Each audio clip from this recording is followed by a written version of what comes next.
एक माणूस आहे आणि तो माणूस नोकरी करता बाहेर गावी तो राहायचा. बाहेर गावी राहत असताना महाराज प्रकार असा झाला, एक दिवसाचा प्रसंग आहे, सकाळची वेळ आहे आणि सकाळच्या वेळेमध्ये पहाटेच्या वेळेमध्ये याने डोळे उघडले आणि डोळे उघडल्याच्या नंतर समोर डोळे उघडून बघितलं तर समोर यमदेव उभे होते. यमदेवाला पाहिलं, थरथर कापू लागला. थरथर कापू लागल्याच्या नंतर आणि त्या ठिकाणी विचारलं, कोण आहात तुम्ही? सांगितलं, मी यम आहे. कशा करता आलो? अगदी 10 मिनिटामध्ये तुझा मृत्यू आहे, तुला घेण्याकरता आलोय. महाराज थरथर कापू लागलं आणि थरथर कापत असताना सांगितलं, हे बघा 10च मिनिटं राहिलंय, पण सकाळची माझी सवय आहे, तलप आहे अशी की मला उठल्याबरोबर चहा लागतो. मी चहा करतो, थोडा तुम्ही घ्या, थोडा मीही घेतो, थोडा तुम्हीही घ्या, थोडा मीही घेतो. यमदेवाच्या आणि चहामध्ये त्याने गुंगीचं औषध टाकलं, झोपेचं औषध. यमदेवही चहा पिले आणि हाही पिला. पिल्याच्या नंतर यमदेवाला झोप लागली आणि झोप लागल्यावर झाला असा प्रकार, त्याने जी यादी यमदेवाकडे होती त्या यादीमधलं आपलं वरचं नाव खोडलं आणि सगळ्यात खाली टाकलं आणि सर्वांच्या खाली ते नाव टाकल्यावर महाराज यमदेवाला 10-15 मिनिटांनी जाग आली. आल्याच्या नंतर बघितलं आणि सांगितलं, हे बघा आतापर्यंत मी या मृत्यू लोकामध्ये ज्याला ज्याला न्यायला आलो त्यांनी फक्त माझा रागच केला, माझा पाहुणचार आतापर्यंत कुणीच केला नाही. मला तुला बघून आनंद वाटला की कमीत कमी तू मला चहा तरी पाजला. आज एक काम करतो, वरचं सोडून देतो आणि खालून सुरुवात करतो. खरंच मरण हे असं आहे, कुणालाही चुकलेलं नाही. एकदा का वेळ आली रे आली, मग तुम्ही वरचंही नाव खोडा, खालचंही खोडा, तो मधूनही सुरुवात करायला घाबरणार नाही. महाराज मरण आहे आणि या मरणाला आपल्यालाच मरण आहे यातही शंका नाही. महाराज रावण आहे, रावणाचा जर विचार केला महाराज, त्याच्या तपश्चर्येबद्दल, त्याच्या भगवंताच्या आवडीबद्दल, भगवंताचं नामचिंतन त्याने इतकं केलं की त्याची आपली नामचिंतनाबरोबरही बरोबरी लागणार नाही आणि धनसंपत्तीच्या बाबतीतही लागणार नाही. एवढंच नाही तर महाराज रावणाने 80,000 बायका केला, 1.25 लाख नातू होते, मुलं होते 1.25 लाख, नातू होते 1.25 लाख. महाराज इतकं सर्व गडगंज संपत्ती आहे. महाराज शुद्ध कांचनाची 7 महाराज शुद्ध सोन्याची अशी 7 कोटी घरं होती रावणाची. आपलं सर्व विकून त्याचं बाथरूम सुद्धा होणार नाही, इतका श्रीमंत रावण होता. नुसता श्रीमंतच नाही, सर्व काही घरी आहे, पण महाराज मरावं त्याला सुद्धा लागलं. रावणाच्या बाबतीत जर विचार केला, रावणाकडे असे मोठे मोठे विद्वान होते, इतके मोठे मोठे विद्वान होते, नवे नवे सर्व जे 33 कोटी देवता आहे त्या सर्व रावणाने कामाला लावलेल्या होत्या. महाराज आपण 1 लाख लिटरची टाकी निर्माण करा, त्याला फक्त अगदी केसा एवढं बारीक बीळ पाडा, महाराज ते कधी ना कधी ती टाकी रिकामी होते. महाराज ब्रह्मदेवाने अशी ही टाकी निर्माण केली की 9 छिद्र आहेत, 9, पण मनाने कुठूनच बाहेर पाणी निघत नाही. इतका चतुर ब्रह्मदेव आहे, पण त्या चतुर ब्रह्मदेवाला सुद्धा आणि रावणाच्या घरी देव धुण्याचं काम करावं लागलं. इतका अधिकारी रावण होता, इतका अधिकारी रावण होता. एवढंच नाही, अजून पुढे चला, इतका अधिकारी रावण होता की स्वतः रामचंद्रांबरोबर ज्यावेळी युद्धाला सुरुवात केली, रामचंद्रांना वाटलं आता मी हरतो. का? रामचंद्र ज्यावेळी पहाटेची वेळ आहे, दोघांमध्ये युद्ध, घनघोर युद्ध सुरू आहे, प्रभू रामचंद्र बाण सोडायचे आणि बाण सोडल्याच्या नंतर जे रक्त निघायचं रावणाच्या अंगामधून, शरीरामधून जे रक्त निघायचं, प्रत्येक जो थेंब खाली पडायचा आणि त्या थेंबामधून प्रत्येक थेंबामधून पुन्हा पुन्हा रावणाची उत्पत्ती व्हायची. इतके रावण वाढू लागले, जर का मारावं तर अजून रावण उत्पन्न होत आहेत आणि नाही मारावं तर तो आपल्याला मारतो. आता करावं काय? महाराज वेळ अशी होते की ज्यावेळी आपल्याला ठेच लागते, ठेच लागल्याबरोबर आपल्या तोंडातून एक तर शब्द निघतो, आई ग. पुढे गेल्याच्या नंतर जर एखादा भला मोठा साप दिसला, भला मोठा अपघात पाहिला तर बाप रे असा शब्द निघतो. पण त्याही पुढे ज्यावेळी अशी अवस्था निर्माण होते, आता जातो की काय, त्यावेळी जो जीवाचा जीवलग आहे अतिशय, मग तो आई असेल, बाप असेल, एखादा मित्र असेल, बहीण असेल, भाऊ असेल, त्याचं नाव हे मुखामध्ये येत असतं. माझ्या भगवंताच्या तोंडामधून निघालं, हे बजरंगबली, हे मारुती राया, आता धावत ये. महाराज निघाले हनुमंतराय. विचारलं, देवा काय गरज पडली एवढ्या पहाटे पहाटे? देवाने सांगितलं, हनुमंता मारतो हा आता आपल्याला. देवा अहो तुमच्या तोंडून हे शब्द शोभत नाही हो. तुमच्या मागे मी भक्त आहे, मला सांगा नेमकं काय झालंय. मी बघतो काही उपाय भेटतो का. नाही मारुती काही हनुमंता काही करता येणार नाही. का काय झालं सर्व घडलेला वृत्तांत सांगितलं. देवा तुम्ही काळजी करू नका, तुम्ही काळजी करू नका, याच्यावर कसा बंदोबस्त करायचा हे मी बघतो. आणि महाराज हनुमंतराय आणि रावणाला न मारता येण्याचं कारण एकच होतं. रावण पापीही तितकाच होता आणि पुण्यवानही तितकाच होता. पण रावणाला न मारता येण्याचं कारण एकच होतं, त्याच्या ज्या स्त्रिया होत्या, त्याच्या ज्या बायका होत्या, त्या सर्व पतिव्रता होत्या. आणि पतिव्रता असल्यामुळे आणि रावणाचं काही बिघडवता येत नाही. मग एकीचा जरी पतिव्रता भंग झाला तरी सुद्धा महाराज रावण मरत होता. मग आता करायचं काय म्हणून हनुमंतराय निघाले. गेले रावणाच्या एका पत्नीकडे, जिचं नाव आहे चंद्रसेना. गेले समोर बघितलं, कोण आहेस. आपली वर्णन केलं मारुतीरायाने, मी कोण आहे, मी रामचंद्रांचा भक्त आहे, तुझी कीर्ती मी ऐकून होते, पण कशा करता तू माझ्या दारामध्ये आलायस मला सांग. त्याने सांगितलं. हनुमंतराय सांगू लागले, असा असा प्रकार घडलेला आहे, तू मला याच्यावर उपाय सांग. त्यावेळी चंद्रसेनेने सांगितलं, माझ्या मनामध्ये एक इच्छा आहे, ते उपाय मी तुला नंतर सांगेल, पण माझ्या मनामध्ये अशी इच्छा आहे की मी एकदा तुझ्या प्रभू रामचंद्रांचं दर्शन घ्यावं. जो जगाचा जगन्नाथ आहे, जो जगाचा मालक आहे, ज्याने तुला मला निर्माण केलं, मला एकदा त्याचं दर्शन घ्यायचं आहे, एकदा त्याच्याशी गप्पा मारायच्या आहे, त्याला माझ्याकडे पाठवशील का. असं म्हटल्याच्या नंतर हनुमंतरायांनी आता मनामध्ये हनुमंतरायाच्या विचार आला, आता माझा भगवान परमात्मा तर असा आहे, एक बाणी एक वचनी एक पत्नी. आणि जर भगवंताला न विचारताच आपण जर चंद्रसेनेला हा म्हटलो तर भगवंत रागवेल. मग आता करायचं काय म्हणून हनुमंतराय महाराज बुद्धिमताम वरिष्ठम, बुद्धिमान आहेत हनुमंतराय, नुसते बलवानच नाही बुद्धिवान आहे. आणि बुद्धिमान असल्यामुळे युक्ती चालवली, चंद्रसेनेला होकार दिला आणि होकार दिल्याच्या नंतर विचारलं, माझा भगवान परमात्मा तुझ्याकडे येईल, पण एकाच अटीवर येईल. रावण का, रावणापासून अनेक रावण उत्पन्न होत आहेत, याचं कारण सांग. आणि त्यावेळी चंद्रसेनेने कारण सांगितलं की जी गुफा आहे त्या गुफेमधून जे भुंगे बाहेर येतात, ते भुंगे त्या ठिकाणी अमृत कलश ठेवलेला आहे, त्या अमृत कलशामधून ते भुंगे अमृत घेऊन येतात, रावणावर वर्षाव करतात आणि वर्षाव केल्यामुळे आणि त्यांच्यामधून अनेक रावण उत्पन्न होत आहेत. आणि असं म्हटल्याच्या नंतर आणि हनुमंतराय निघाले, त्या गुफेच्या दिशेने गेले.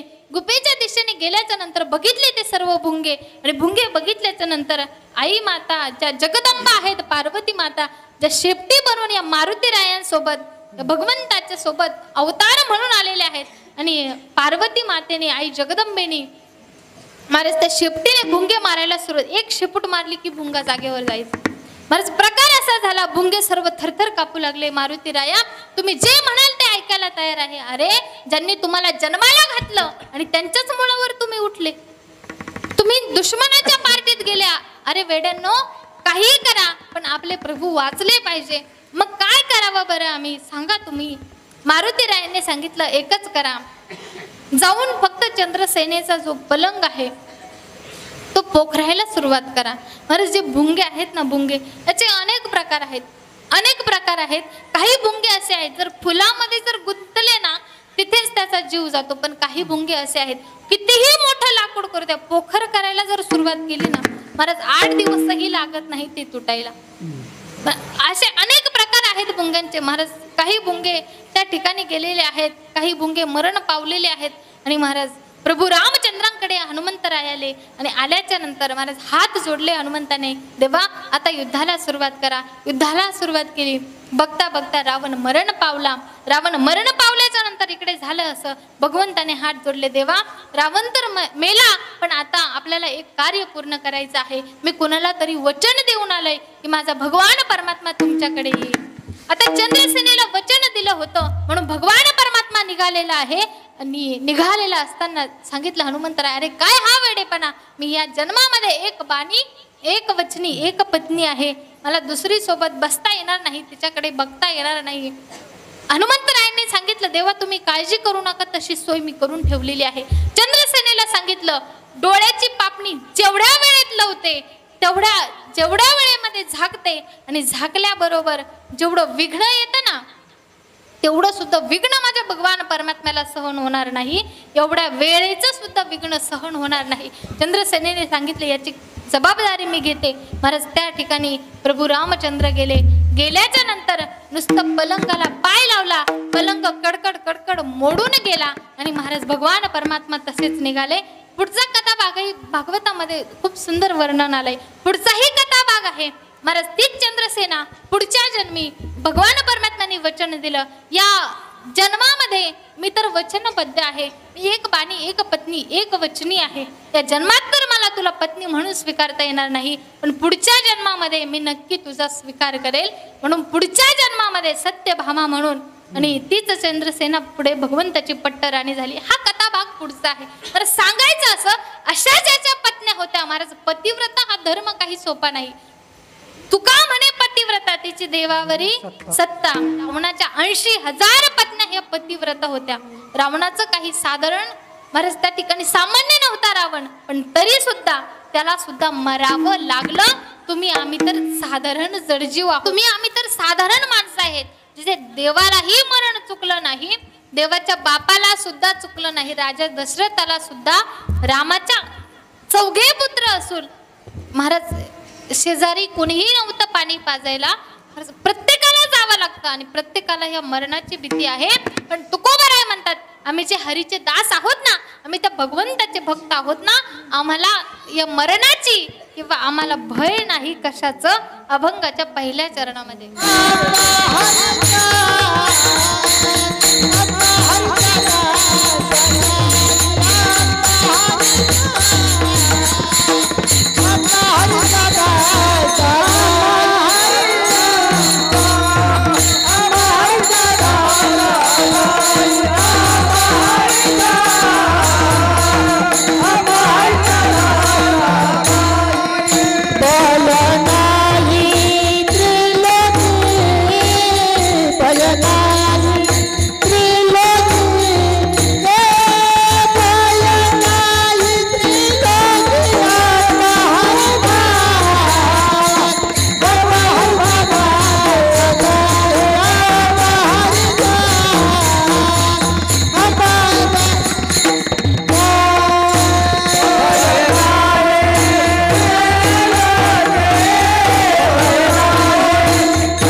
महाराज म्हणतात जे सर्व जगच्या मरणाला घाबरत, आम्ही त्या मरणाला घाबरत नाही. नवे नवे जगा काळ खाय. तुकोबाराय म्हणतात आम्ही माथा दिला पाय, सदेह वैकुंठाला तुकोबाराय केले. आपल्याकडून ते शक्य नाही. तुकोबारायांची बरोबरी करणं आपल्याकडून शक्य नाही, किंवा वैकुंठामध्ये जाणं हेही आपल्याकडून शक्य नाही. आणि मरणही तुम्हा आम्हाला चुकणार नाही किंवा कुणालाही चुकलेलं नाही. पण मरण सोपं होऊ शकतं, सोपं हे मरण होऊ शकतं. जगणं अतिशय सोपं आहे, पण मरण हे तितकंच अवघड आहे, ज्याची आपण कधी विचार सुद्धा केला नाही असं मरण आहे महाराज. खूप अवघड आहे मरण. आणि त्या मरणाला घाबरून चालणार नाही. त्या मरणावर विजय मिळवायचा आहे. म्हणून काय व्हा तर त्या हरीचे दास व्हा, त्या भगवंताचे दास व्हा. आणि एकदा का त्या भगवंताचे दास झालात तर तो भगवान परमात्मा महाराज दुःखही येऊ देत नाही, मरणही सोपं करतो. जीवनामधलं भय संपून तो भगवान परमात्मा मागे पुढे उभा राहतो. अभंगाचं दुसरं चरण.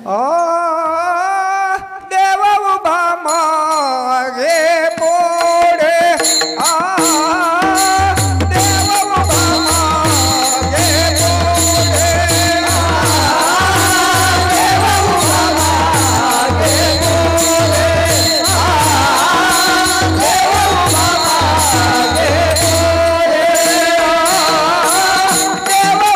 Oh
कोडे संकट.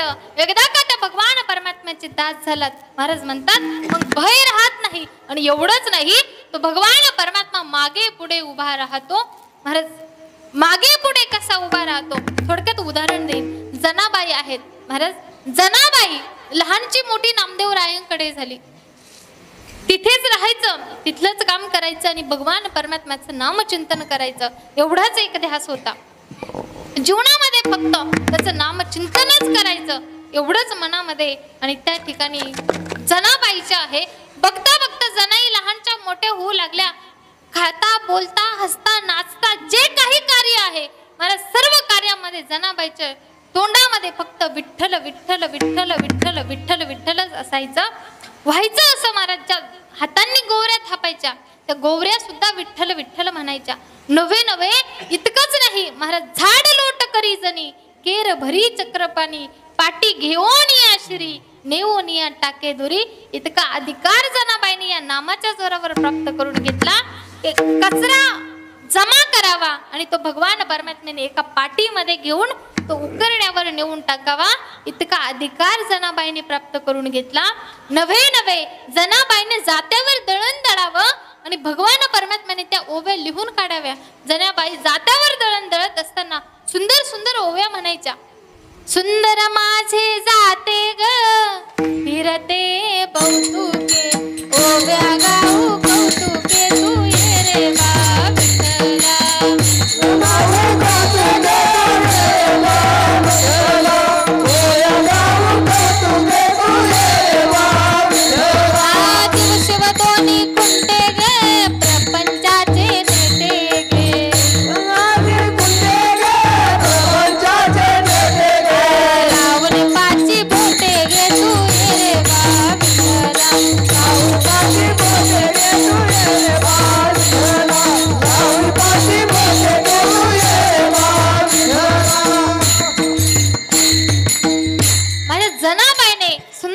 जात्यावर दळण डाळावा सुंदर अशा ओव्या गाव्या. सासू आणि सासरा धीर तो तिसरा ओव्या गाऊ भ्रातारा तू ये रे बा विठ्ठल. सुंदर सुंदर ओव्या जनाबाईने म्हणाव्या आणि त्या भगवान परमात्म्याने लिहून काढाव्या. एवढंच नाही महाराज एक वेळचा प्रसंग आहे. जनाबाईने आंघोळीला पाणी घेतलं. मोरीमध्ये जाऊन बसल्या. डोक्यावर पाणी घेणार तेवढ्यात आठवलं पाणी तर गरमच आपण घेतलं गार पाणी विसनायला घेतलं नाही. म्हणून भगवान परमात्म्याला आवाज दिला हे देवा लवकर पळत ये. मी गरम पाणी घेतलं पण गार पाणी घ्यायचं विसरले. भगवान परमात्मा विटेवरून पळत आले. पण जनाबाईची गंमत करावी म्हणून गार पाणी देण्याऐवजी पुन्हा गरम पाणी दिलं.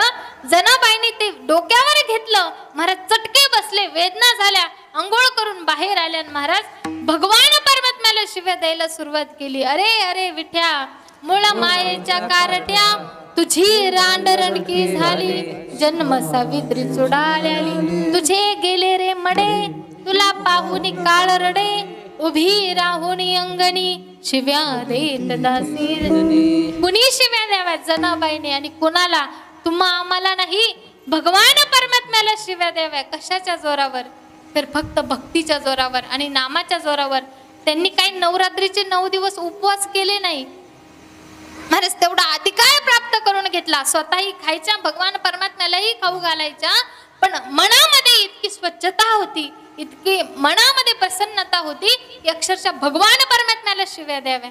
भगवान परमात्म्याला शिव्या द्यावा इतका अधिकार प्राप्त करून घेतला. महाराज जात्यावरती जळण दळायचा आता विषयच राहिला नाही. पण महाराज ओव्या तर अशा म्हणतो तुम्ही आम्ही ते ऐकून भगवान परमात्मा जवळ आलेला लांब पळून जायला बसला. अशा ओव्या आहेत माता माऊल्यांची. यांच्यामध्ये जर बसलं ना महाराज ऐकायला मिळतात. पुरुष मंडळी ऐका आमच्या ओव्या.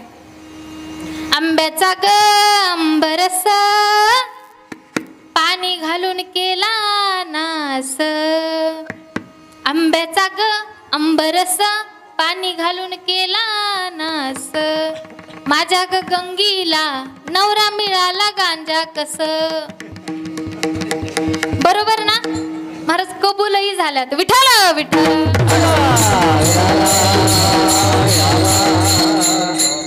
आंब्याच्या ग झाडाखाली बंधू माझा दारू काडी, कोण मेल्यानं लावली चाडी, आली पोलिसाची गाडी. बरोबर ना?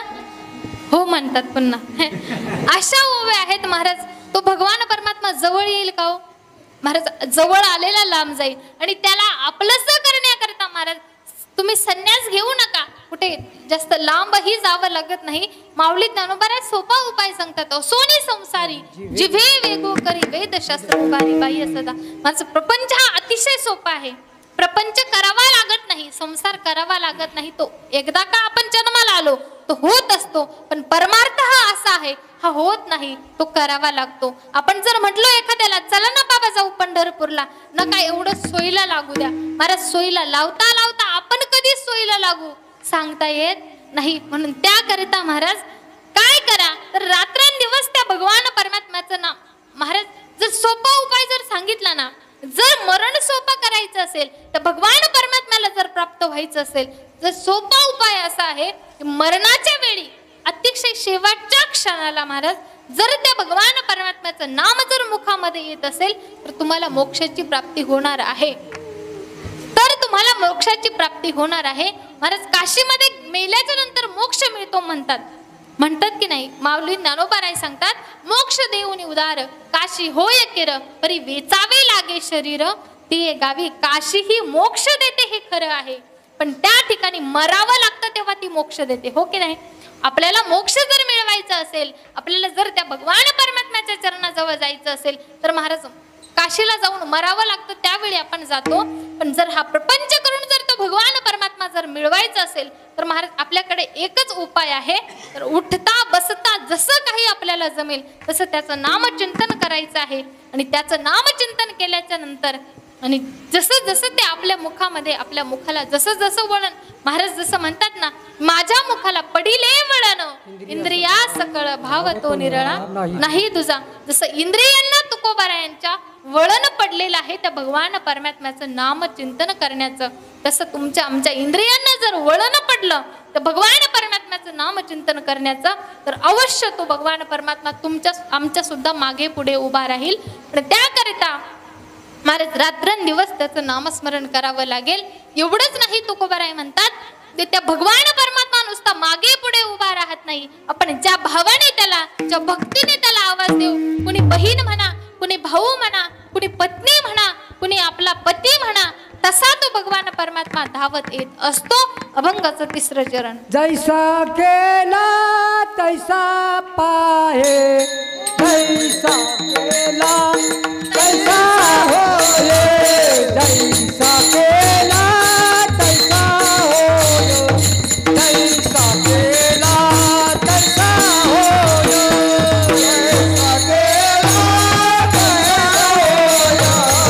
जैसा केला तैसा होय, जैसा केला तैसा होय, जैसा केला तैसा होय, जैसा केला तैसा होय, जैसा केला तैसा होय,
परमात्म्याला बघा, जैसा केला तैसा होय धावे सोय धरुणी. बघा त्या मीराबाईने बघितलं भगवंताकडे पती या रूपाने. महाराज सांगितलं आई वडिलांना की मी लग्न करणार नाही, माझं लग्न झालंय त्या भगवान परमात्म्याशी. भगवान परमात्म्याने प्रत्येक संकटामधून मीराबाईला आणि पत्नी या नात्याने वाचवलेलं आहे. एकही संकट मीराबाईवर येऊ दिलं नाही. जनाबाईचं आपण बघून गेलो. शबरी मातेचं उदाहरण घ्या. शबरी मातेने अखंड नामचिंतन 83,000 वर्ष भगवान परमात्म्याची वाट पाहिली. भगवान परमात्म्याला यावं लागलं. महाराज अजून पुढे जाऊन सांगायचं झालं तर चोखोबाराय एक संत होऊन गेले. ऐकूनही असाल, पंढरपुरामध्ये जर गेला तर पहिल्यांदा सुरुवातीला भगवंताच्याही आधी जर कुणाचं दर्शन होत असेल तर कुणाचं होतं? संत चोखोबारायांचं दर्शन होतं. चोखोबारायांचं चरित्र जर ऐकायला गेलो तर चोखोबारायांची पत्नी महाराज गर्भवती आहे, पोटामध्ये गर्भ वाढत आहे. 9 महिने पूर्ण झाल्याच्या नंतर बायकोने सांगितलं, अहो आता 9 महिने पूर्ण झालेले आहेत, मी कधीही प्रसूत होईन, कधी बाळ जन्माला येईल, पण माझ्यासोबत या ठिकाणी कुणीही नाही. तुमची बहीण आहे, तुमच्या बहिणीला तुम्ही घेऊन या. निघाले चोखोबाराय नामचिंतन करत करत, भगवंताचं नामचिंतन करत करत करत करत बहिणीकडे निघालेले आहे. पण जाता जाता महाराज भान राहिलं नाही चोखोबारायांना. नामचिंतन करत बसले. इकडे झालं असं, भगवान परमात्म्याला काळजी वाटू लागली. माझा भक्त तर नामचिंतन करत आहे, तिकडे तिची पत्नी आता आणि अशा अवस्थेमध्ये आहे, कधीही बाळ जन्माला येऊ शकतं. म्हणून भगवान परमात्म्याने स्वतः चोखोबारायांच्या बहिणीचं रूप घेतलं. दरवाजावरती थाप मारली. कोपी आहे त्या झोपडीमध्ये, आतमध्ये चोखोबारायांची पत्नी आहे आणि त्या दरवाजावर थाप मारल्याच्या नंतर आतमधून चोखोबारायांच्या पत्नी बाहेर आल्या. बाहेर आल्याच्या नंतर भगवान परमात्माने अतिशय सुंदर भरजरी वस्त्र नेसलेलं आहे, नऊवारी साडी घातलेली आहे. माझा भगवान परमात्मा महाराज बघावं आणि बघतच राहावं. ज्याने सर्व जगत इतकं सुंदर जगत निर्माण केलं, महाराज ज्यावेळी तो एका स्त्रीचं रूप घेतो त्यावेळी किती सुंदर दिसत असेल. महाराज अतिशय सुंदर माझा भगवान परमात्मा ज्यावेळी गेला, चोखोबारायांच्या पत्नीला वेदना होऊ लागल्या. आता बाळ जन्माला येणार आहे, पण माझा भगवान परमात्म्याने महाराज म्हणतात ना, साधा वया भक्ती काज नाही लाज धरीत. महाराज बाळंत पण केलं आपल्या भक्ताच्या बायको. एवढंच नाही, अजूनही पुढे जाऊन सांगते. महाराज त्या ठिकाणीच्या सखूबाई आहेत, संत सखूबाई, आणि त्यासाठी स्वतः ज्यावेळी त्या पंढरपूरला यात्रेला निघून गेल्याच्या नंतर इकडे पतीच्या मनामध्ये इच्छा झाली पत्नी सोबत संयोग करण्याची, आणि स्वतः भगवान परमात्म्याने सखूबाईचं रूप घेतलं. अरे साधा वया भक्ती काज नाही लाज. जर कुठलंही काम सांगावं, कुठलंही काम तो भगवान परमात्मा. अहो व्यावहारिक जर उदाहरण बघितलं तर एखादा माणूस आहे, एक माणूस होता, दोघे नवरा बायको आहेत. आई वडील लहानपणीच वारल्यामुळे एक छोटासा भाऊ आहे, त्याचं संगोपन केलं, त्याचं लग्न झालं. लग्न झाल्याच्या नंतर महाराज दोघा नवरा बायकोने इतके कष्ट केले. तो दुसऱ्याच्या शेतामध्ये राबायचा, हिने दुसऱ्याची धुणे भांडी करायची, आणि त्या छोट्याशा भावाला आणि त्या बाईने आपल्या दिराला शिकवण्याकरता अतिशय काबाड कष्ट केले. खूप काबाड कष्ट केल्याच्या नंतर बघता बघता महाराज तो डॉक्टर झाला.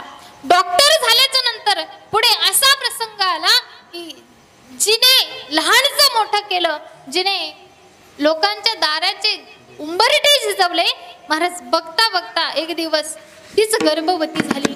गर्भवती झाल्याच्या नंतर इकडे याने मोठा दवाखाना टाकलेला आहे. याचा मोठा असा दवाखाना आहे आणि त्या दवाखान्यामध्ये महाराज 50-60 नर्स त्याच्या हाताखाली आहेत. हा मोठा डॉक्टर झालेला आहे. एक दिवस असा आला की ज्याने इतकं मोठं याला केलं, आज स्वतःच्या पायावर उभा केलं, ज्याच्या हाताखाली आज 50-60 माणसं कामाला आहे महाराज.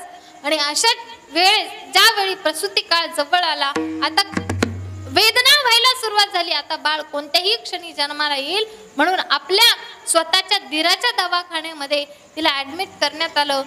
जिने रात्रंदिवस काबाड कष्ट केली, आपल्या मुलाप्रमाणे त्याला सांभाळलं, लहानचं मोठं केलं. 17 जणांच्या घरची भांडी घासली, धुणं धुतली. महाराज स्वतःच्या पायावर त्याला उभं केलं. ज्यावेळी तिला दवाखान्यात आणल्याच्या नंतर एका स्पेशल रूम मध्ये, खोलीमध्ये तिला ऍडमिट केल्याच्या नंतर आणि जो मुलगा आहे, जो आता डॉक्टर झालेला आहे, त्याने भावापुढे हात जोडले. देवा, भावा, आज असा योगायोग समज किंवा तुला जे समजायचं ते समज, पण आज या दवाखान्यामध्ये आज एकही सिस्टर कामाला नाही, एकही बाई आज या दवाखान्यामध्ये कामाला नाही. वहिनीचं ऑपरेशन करायचं कसं, तिची डिलिव्हरी करायची कशी, मला प्रश्न आहे. एक काम कर, माझ्याही पेक्षा एक मोठा डॉक्टर आहे आणि तो, मी तुला त्याचा नंबर देतो, त्याच्याकडे घेऊन जाय. आईने सांगितलं, हे बघ बाळा, तिने तुला लहानचं मोठं केलं, तुझ्यासाठी कसलाही विचार केला नाही, सर्व लाज सोडली, 4 घरची धुनी भांडी केली आणि आज ज्यावेळी तिच्यावर वेळ आली तू दुसऱ्या दवाखान्यात पाठवून देतोस. फक्त एकदा तिच्यासाठी. आणि तू तिच्या पुढे जाऊन बघ. समोर गेली. समोर गेल्याच्या नंतर ज्यावेळी दीर समोर आलेला पाहिला आणि दीर समोर पाहिल्याच्या नंतर जी भाऊजाई होती महाराज ती लाजली. आता याच्या हातून प्रस्तुती कशी करून घ्यायची मनामध्ये विचार चालू आहे. आईने सांगितलं, हे बघ बाळा, ती जर लाजत असेल ना, तुला एक काम करावं लागेल. आज तिच्यासाठी आजच्या दिवस फक्त तुला साडी नेसावी लागेल. तू साडी नेसून तिचं बाळंतपण करू शकतोस. ती लाजणारही नाही आणि तुझ्याकडे बघणारही नाही. महाराज त्या मुलाने 2 पावलं मागं सरकवली. सांगितलं, मी आज एवढा मोठा डॉक्टर आहे, सर्व जिल्ह्यामध्ये तालुक्यामध्ये माझं नाव आहे आणि मी जर साडी नेसलो तर लोक मला काय म्हणतील. महाराज आपण 17 वेळा हा विचार करतो, माझा भगवान परमात्मा पतीच्या सुखासाठी त्याची पत्नी होतो, नवे एका भक्ताच्या बायकोचं महाराज बाळंतपण करतो. एवढा आपल्यासाठी फक्त तो भगवान परमात्माच करू शकतो. बाकी तुम्ही आम्ही हे जे माझं म्हणतो हे फक्त क्षणापुरतं आहे आणि हे लयाला जाणार आहे. हे तुमच्या आमच्या सोबत येणार नाही. तुमच्या आमच्या सोबत फक्त तुम्ही आम्ही केलेलं कर्म येणार आहे. म्हणून जगत असताना असं जगा महाराज, असे सुखाचे व्हा की त्या भगवान परमात्म्याचं नाम घ्या आणि त्या भगवान परमात्म्याच्या नामाचं नामचिंतन करत करत सुखाने जर आपण या जगाचा निरोप घेतला तर तुम्हीही सुखी हो. नवे आपल्या मागचे जे आहेत आपले पूर्वज तेही सुखी होणार आहेत. म्हणून त्याकरिता काय करा, भगवान परमात्म्याचं नामचिंतन करा. तो मागे पुढे उभा राहणार आहे. आपण ज्या भावाने त्याच्याकडे बघू त्याच भावाने तो आपल्याकडे धावत येणार आहे. कुणी त्याची जर भाव या नात्याने जर उपासना केली तर तो भगवान परमात्मा त्याचा भाऊ होतो. कुणी पत्नी या नात्याने केली तर तो पत्नी सुद्धा होतो. कुणी पती म्हणून त्याचा स्वीकार केला तर तो पतीही होतो. कुणी मित्र म्हणून त्याला हाक मारा तो मित्रही होतो. जसा सुदाम देवाचा सुद्धा झाला. महाराज म्हणून कोणताही कसंही त्याला शरण जा, तो आपलंसं करणार आहे. तो फक्त त्याचाच भुकेला आहे. म्हणून त्याला शरण जा. तुकोबाराय म्हणतात, मी सुद्धा सुखी झालो आणि जीवनामध्ये फक्त एकच ध्येय धरलं की त्या भगवान परमात्म्याचं नामचिंतन अभंगाचं शेवटचं चरण. तुका म्हणे आसार सुखे, तुका म्हणे आसार सुखे, तुका म्हणे आसार सुखे, तुका म्हणे आसार सुखे, तुका म्हणे